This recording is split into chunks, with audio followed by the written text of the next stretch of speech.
A isometria mais isotonia. São os movimentos dinâmicos. Como é que eu poderia utilizar, por exemplo, a cadência? Vamos pensar aqui no frog. Bom, o frog é um exercício livre, em cadeia aberta, tá? Ou menos restrita. O que eu poderia estar utilizando aqui? Eu poderia fazer, por exemplo, uma cadência 30, 10, ou seja, 3 segundos de fase excêntrica para 1 segundo de fase concêntrica. Ou seja, a pessoa desce bem devagar, lentamente, explode na subida, faz a fase concêntrica de forma rápida. Até pensando até em questão de potência muscular, velocidade rápida, são interessantes. Mas para conexão muscular, não. A conexão muscular é interessante a gente trabalhar cadências, por exemplo, que valorizem o tempo sob tensão muscular, não com o intuito de sobrecarga externa muito elevada.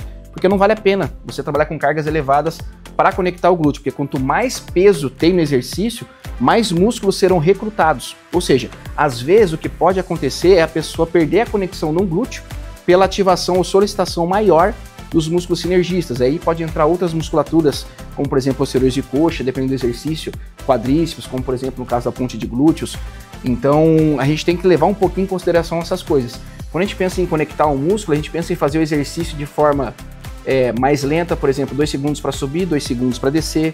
Eu posso fazer, por exemplo, um pico de contração, 2 segundos para descer, 2 segundos embaixo, 2 segundos para subir, ou até mesmo pico de contração na fase final da fase concêntrica, pensando aqui, por exemplo, no frog. Então eu tenho várias opções de estratégias que eu posso estar manipulando a fim de melhorar essa conexão. E por que eu estou dizendo isso? Porque isso aqui é a base. É o início, é onde nós deveríamos começar com os nossos alunos. A gente não começa por aqui. A gente vai direto aonde? Na progressão de carga. Progressão de carga. É o que a gente faz direto. Só que a pessoa vai conseguir progredir carga? Com certeza vai. Mas e o estímulo? E o estímulo? Porque ela está pensando aqui só em força. E o que eu quero? A minha intenção é regionalizar o estímulo para o músculo-alvo. E por isso, às vezes, se faz necessário, principalmente no trabalho de base, a gente trabalhar com uma carga adequada, tá? Não diria leve, mas moderada, a ponto que ela consiga sustentar uma cadência, a ponto que a gente consiga utilizar uma estratégia ao qual ela não perca a técnica de movimento para realizar o exercício. Tá? Então isso é muito interessante.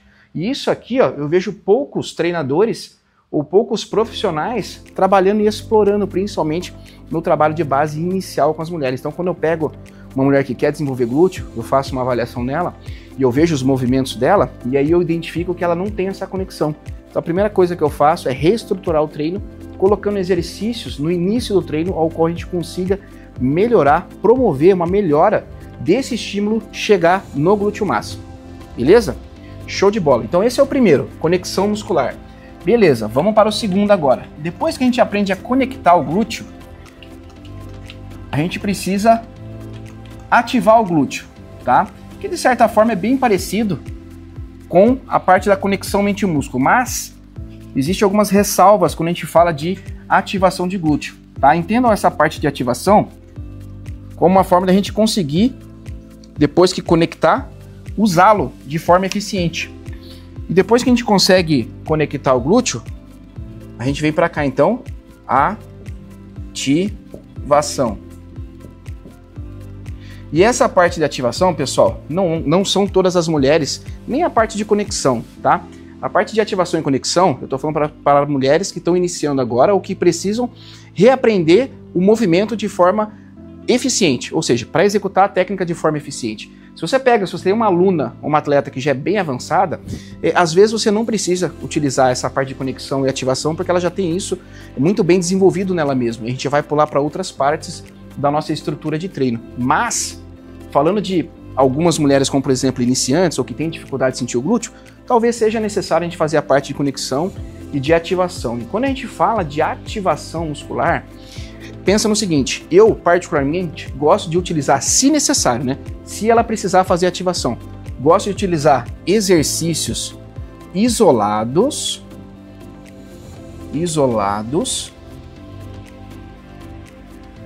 longe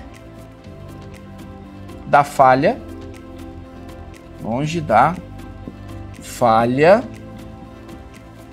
muscular,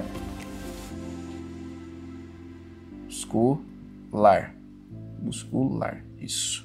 Longe da falha muscular. Por quê? Porque lembra que isso que a gente está trabalhando, está buscando trabalhar, é para trabalhar no início do treino. Se eu trabalho a falha no início do treino, eu vou comprometer a intensidade dos exercícios subsequentes. Então isso não é legal, isso não é bacana, porque vai me impedir de progredir carga nos exercícios principais da sessão de treinamento. Então, na ativação, a gente dá sempre preferência para exercícios isolados, longe da falha muscular, com o intuito de promover melhor o estímulo mecânico para o músculo-alvo, ou seja, não dissipar essas forças para os músculos sinergistas, fazendo com que a gente perca a capacidade aí de contração ou de sentir os glúteos durante os exercícios. E a gente pode estar pensando em alguns exercícios aqui. Eu gosto muito de trabalhar, por exemplo, exercícios isolados. A gente pode estar utilizando o cabo.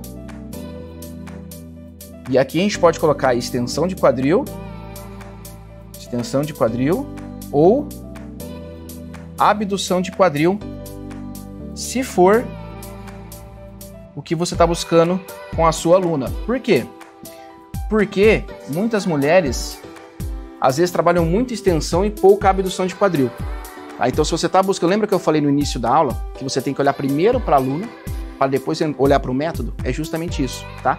E aí você vai definir onde você acha ou acredita que ela precisa ativar mais, sentir mais o glúteo, que você queira desenvolver com ela.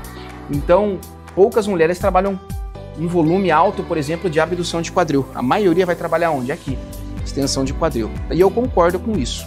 Não estou dizendo que eu não concordo, eu concordo, mas é questão de estratégia. Talvez, durante uma fase, seja mais interessante um volume mais alto para as abduções de quadril, tá?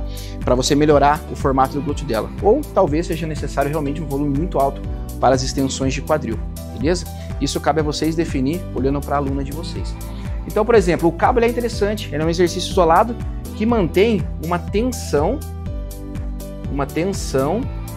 constante durante toda a excursão de movimento, Então, durante a amplitude de movimento, com o cabo, eu tenho essa tensão sendo gerada do começo, do início, do meio até o final do movimento, o que difere, por exemplo, de exercícios com peso livre, onde a gente sempre vai ter um ponto de descanso ali durante o seu movimento. Já no cabo não, o cabo ele promove essa tensão constante do início até o final do movimento, o que de fato é muito interessante quando a gente pensa em ativar o glúteo. Aí vou dizer mais, aqui nesse caso até com algumas alunas ou até algumas atletas, eu utilizo a própria elevação de quadril. A elevação de quadril aqui, ela também se torna muito interessante, e eu vou dizer o porquê. Apesar de ser um cenário mecânico ali favorável para o glúteo estender quadril com menor participação, por exemplo, dos músculos sinergistas, o trabalho de força se torna bem relevante aqui, com bastante carga, repetições baixas, mas na prática, pessoal, o que eu vejo? E eu não vejo só isso com as minhas alunas que não são atletas, eu vejo com as minhas alunas que são atletas, tá? Atletas profissionais, multicampeãs. Eu vejo que quando elas colocam uma carga muito alta para realizar a elevação de quadril, elas acabam perdendo a conexão muscular, a conexão mente-músculo e a ativação muscular do glúteo para realizar o exercício, ou seja, o estímulo não está chegando de forma eficiente, direcionada, intencional para o glúteo máximo. E aí é um problema, porque daí a pessoa vai começar a sentir, ou pode começar a sentir mais quadríceps, ou pode ou não começar a sentir mais posteriores de coxa, a depender se ela for realizar na barra, de forma tradicional com banco, ou se ela vai utilizar um step para aumentar a amplitude, ou se ela vai utilizar uma máquina.